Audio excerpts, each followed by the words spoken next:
Hello everyone, this is Bob Burchett, owner of the famous K2TQ Inn, John Dilk's original mobile radio vintage museum.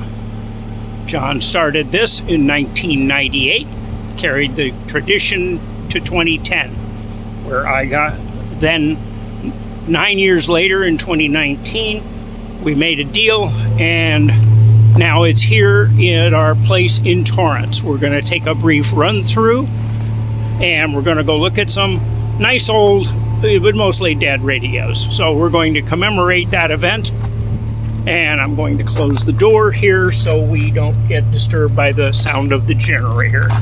We're met at the door with our nice custom doormats, and we'll go inside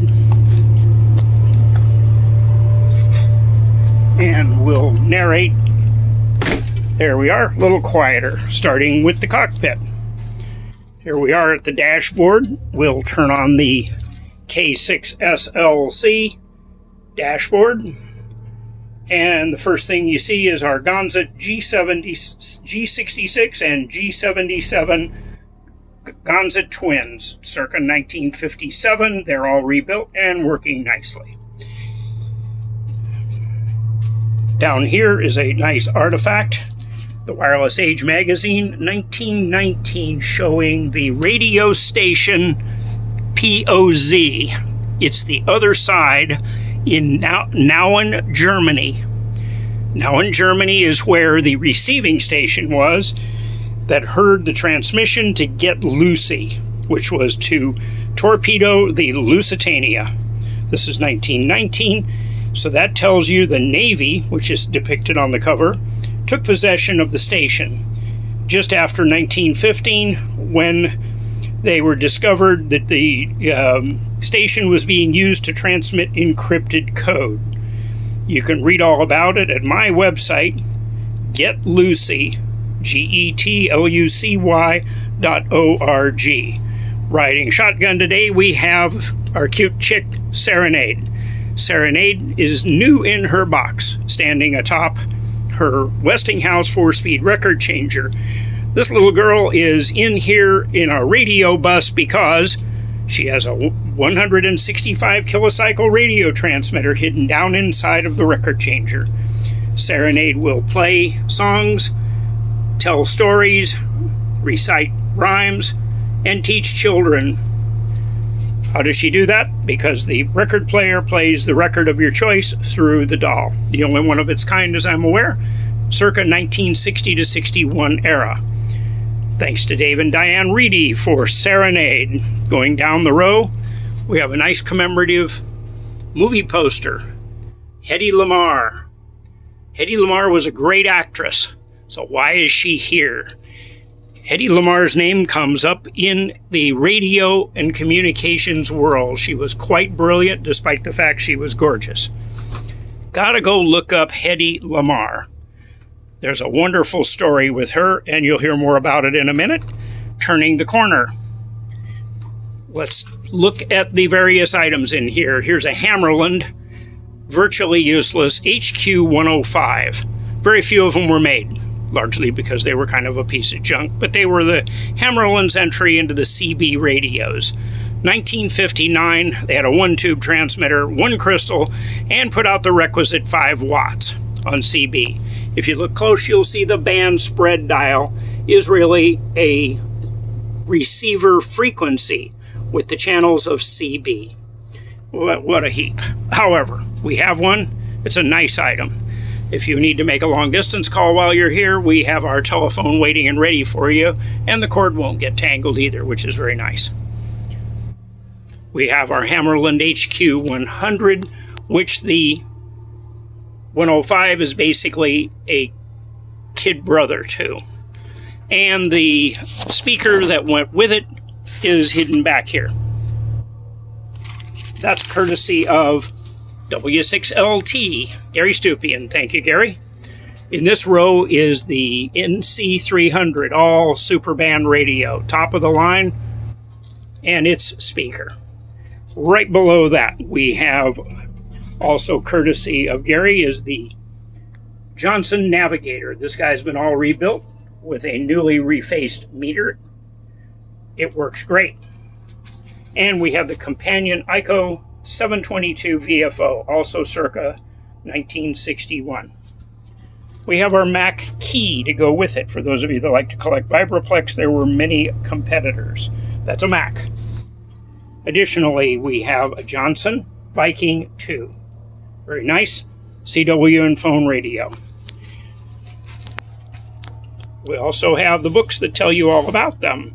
For example, this nice Lafayette Radio Register, Industrial Radio and Electronic Equipment, Lafayette Radio, Chicago 7, Illinois. Many of the radios that are found in here are found in that magazine, that catalog. In case you want to build your own antenna, we have our Pyrex insulator waiting and ready if you have a high-powered station. Works nice. We have our Polaroid camera, for those of you that can still find film for it, 600. Nice item. Artifact from the 60s. Barker and Williamson made lots of fascinating coils and like that, but few people know that they made a 6100 radio, which is quite an impressive piece of equipment. Look up B&W 6100. Fascinating item. Back to the beginning, we have the Raymond Loewy Colonial Globe 5-tube AM broadcast radio. This one won prizes and awards in 1933. Raymond Loewy was the one that designed it. He was a Frank Lloyd Wright kind of a guy, and he designed this for the radio manufacturer, and it has his name on the design and the patent.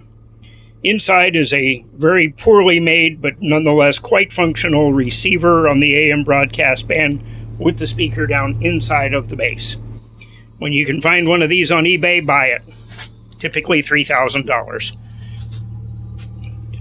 Raymond Loewy was the designer of the Studebaker Avanti. Quite a well-renowned architect. Here, compliments of W6JK is the Heathkit DX100. Nice radio, complete unrestored. Down the row here we have one of the usual TRF wooden radio boxes, kind of nondescript, but it serves as a great place to hold up John Doak's original 1932 low-cost 1750 KC phone CW transmitter, right there on the cover of QST. Really nice item, and here's the radio with its tubes peeking out the top. So he built it, whoever built this in the 30s made it exactly like they told him to. Wood slats and all. A Raycal receiver, VLF, all the parts, heavy tube type, very heavy. Thank you, Kenny. So now, looking back over to our left. If you're smoking in here, you're probably on fire, but we have a place for you to put your cigarettes. Nice to know. We have a Heathkit AR1, which was their very first amateur radio receiver, Model 1, 53, 1954, first era, and the cabinet was extra. You had to pay more just to get that. So now, looking back in the area, we have another Heathkit. This one's an AR3. The AR3 came a couple of years later. If you had a microphone on your voice type phone radio in the 20s, you had one of those. If you had a frequency meter in the 40s, this one runs the 100 to 160 megacycle frequency band with its telescopic antenna. In the 1930s, the hams had the band 5 meters. Here are two artifacts from that era. Both of these from John Doak's K2TQN. Very rare.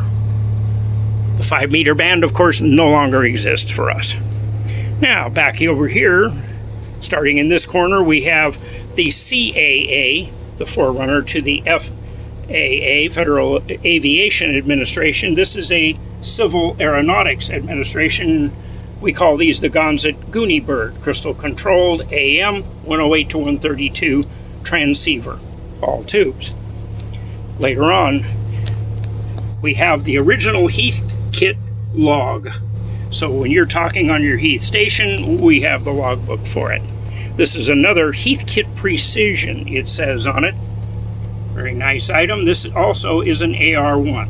No cabinet, but a different design than this one. Very interesting to discover that. They're both AR1s. In 1924, RCA introduced the Radio 3 on this side. And then later they added on the 2-tube amplifier to go with it, making it a 3A. This is a unique item. They didn't make a whole lot of these. There were some. What makes it special is the Barkaloo antenna switch. This special switch right here is a rather unique novelty item, probably worth more than the whole radio is. Fun to find. We have a complete set of the Radio 3 and 3A. Now, we appreciate you taking flash photography. Just please use original flash bulbs.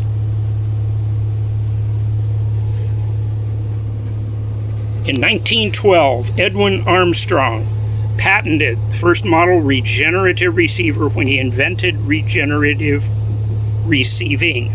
It has one tube, a WD-12. This is a rare artifact, wonderful item. The Radio Club of America appreciated Edwin Armstrong so much they have an award named after him. Look close at this capacitor down here. This is a mica compression capacitor, one of the few left in the world. Watch as I tune it, and the capacitor closes up, creating more capacitance and less capacitance. The world's largest mica compression capacitor with the WD-12 in there and the coils. Armstrong patented this, as well as he invented FM. Quite a guy. Now, going down here, since you were learning the Continental Code, you needed an instructograph. An instructograph fed a paper tape through, and it caused the clicks to appear, and it would make your sounder work. See the da-da-da-da there? That's the letter V. It comes with the paper tapes. Now, Westinghouse also got into the one-tube business. Here's their one-tube radio, 1922. And here's the nice top on the lid. Nice item to have. Later on, Pilot Radio made the Super Wasp. The Super Wasp was a real hot tamale radio in the 20s, and this is a set of the coils that went with it. In 1919, when you're on the battlefield, out there in World War I, you opened the top of this box and you read the directions, which are still somewhat intact, and you got started with your crystal receiver. This is the crystal detector here. This is a battery in here. That battery would fire up this buzzer when you push the button. The buzzer would create noise in the front end. You would tune the crystal detector for maximum noise, and then you would dial it up until you found the spark transmitter that was being operated in the aircraft above. This was your gun spotter. Your spotter would then radio back by code, of course, to this receiver on the battlefield and tell them, aim the guns over at this location, latitude, longitude. World War I. Very nice item. We have an RME converter. Not every receiver had 10 meters and 20 meters. This is a converter, so you could listen to those bands. Down underneath, we have a Johnson Viking 1, predecessor to the Viking 2. Now, along the top row, we have another one-tube radio over here, homebrew, and no shack can be without your DDT Black Flag sprayer. So that keeps the malaria away. If you're plagued with malaria, give me a call. I'll come around and spray it for you. We'll take care of that.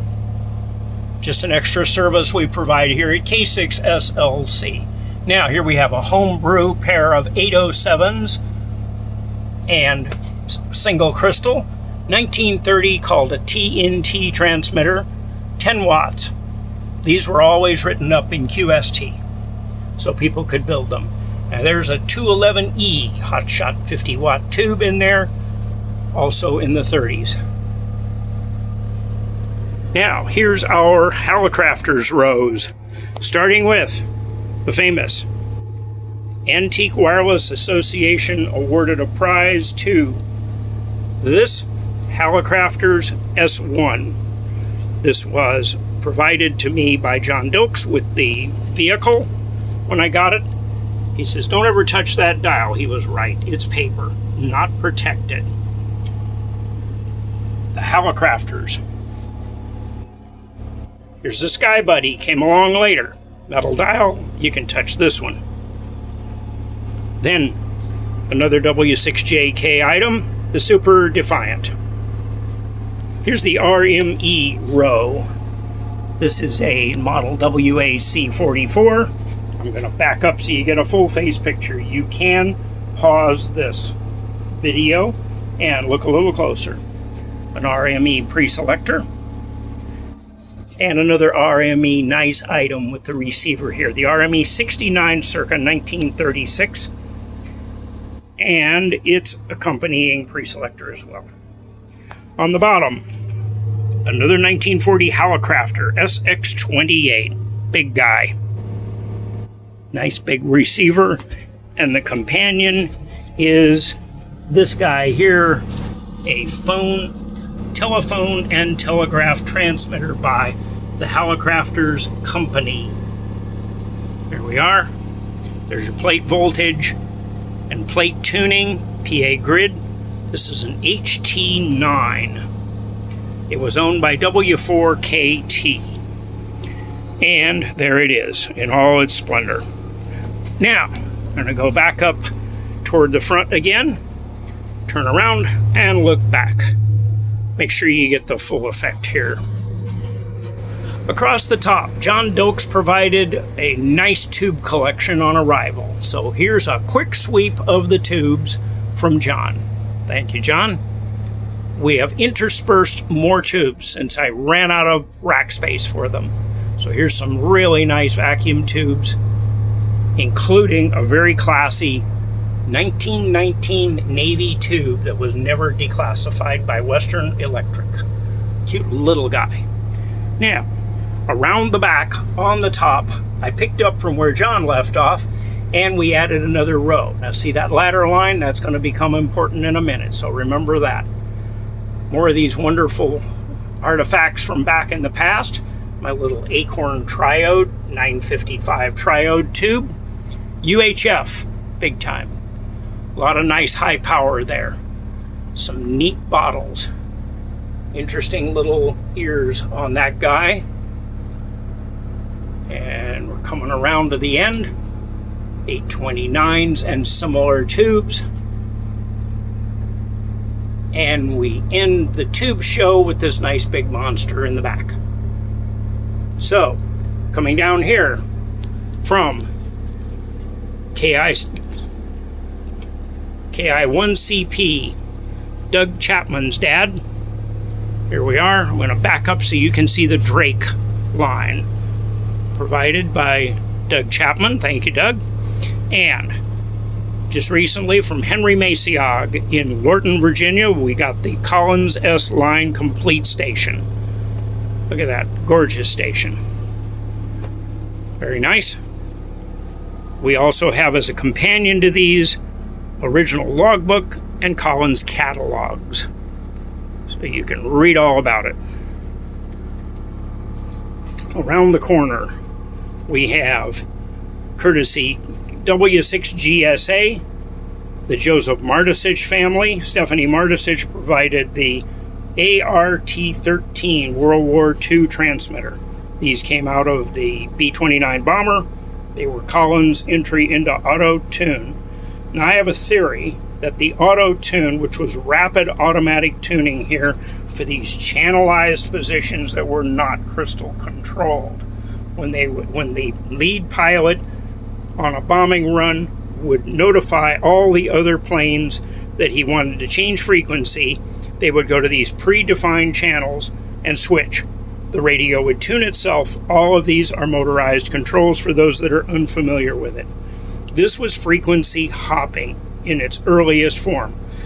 My belief is that Hedy Lamarr triggered this with her concept of frequency hopping. Worth a look. nice loose coupler right out of the late teens, and its crystal detector to go with it. Loose couplers are very valuable and hard to find. Nice item to look up. Now, on the way in, you saw a luggage rack on the roof. So how do we use it as an antenna? Well, you're going to need a differential T-tuner from MFJ. Nice item, an MFJ 986. This is what manages to load up that crazy hunk of aluminum we threw up on the roof. In 1930, James Millen, W1HRX, created this SW5. This is the prototype. This is solid brass, and a look down inside shows the Arcturus True Blue tubes I put in it, which has nothing to do with any type of quality, but has original SW5 coils in it, courtesy of K6LXT, Larry Tinkler. This is all hand-cut, hand-sawn, and hand-threaded. No two parts fit anywhere else. 1930, a year before it was released and shown off in QST. That's the prototype. This oddball one, being the first, had an external antenna control. You can tell that was original. This is not some afterthought. It comes with its original National Radio doghouse power supply, very characteristic. Now, the hams couldn't afford an SW5. It had 5 tubes, cost too much, had an audio amplifier in it. They didn't want it. What they wanted was one that was scaled down. This is an SW3, invented and used from 1932 to 1940. So clearly not as such a hotshot radio, but the receiver was the same. In 1934, Millen got orders by the thousands for this radio, and they didn't know what to call it. The British were buying them by the ton. Everybody wanted this radio. It was so much in demand, and they wanted so many of them so fast that it became known as the Hell of a Rush Order, or HRO. Now you know where HRO came from. In addition to this Millen lineup is the NCX5, a real hotshot digital controlled radio. You can see with the tumbling dials. Now, along the bottom row, we have the Stancore 69 transmitter. Stancore made transformers, coils, inductors, chokes. There's one of the rare radios that went in that product line. Down here, we have a Patterson PR10, made in California in 1937. Kind of unique upside-down swinging dial. Very nice item, part of the John Dokes collection. In the middle of all this, we have a brand new key just recently provided to this. Now, this is a special key. Look at those contacts. This is a spark key. We all think of it as a J38. It's brand new in the box, never been pounded. That's the box for it. And that's a spark key. There are other spark keys up here. You can tell a standard key, see the small contacts, and then you can see a spark key right beside it. Look at those contacts. Get that camera position, look at those two. That's an original spark key for spark transmission. In addition to that, we have our R390 receiver, courtesy of K6SLC Gary, and that's being paired with the ART13. We hope to have that on the road pretty soon. Another band we had being the operative word here, was the 2.5 meter band. This is an Abbott instrument, 2.5 meters, later morphed into 2 meters, as we all know. Here's a Sears receiver. Sears had Silvertone as their brand name, many will remember. One of their earliest units, 1932, along with its companion speaker. Marconi worked with Victor. Marconi did the code, Victor made the records. And we have our Marconi Victor course in wireless telegraphy. That's a set of 78 speed records, Bakelite records. You played on your phonograph so you could learn it. World War II, the Brits kept their chin up with this message from the Crown. So everyone, keep calm and carry on. Thank you for visiting with us today to the K6SLC Vintage Radio Museum. This is Bob Burchett. You can reach me at 310-534-4456. Please call, and in Southern California, if it's not too terribly far for the gas guzzler to go, we'll even bring the museum to you in your event. One last pass, and we'll say 73 from K6SLC.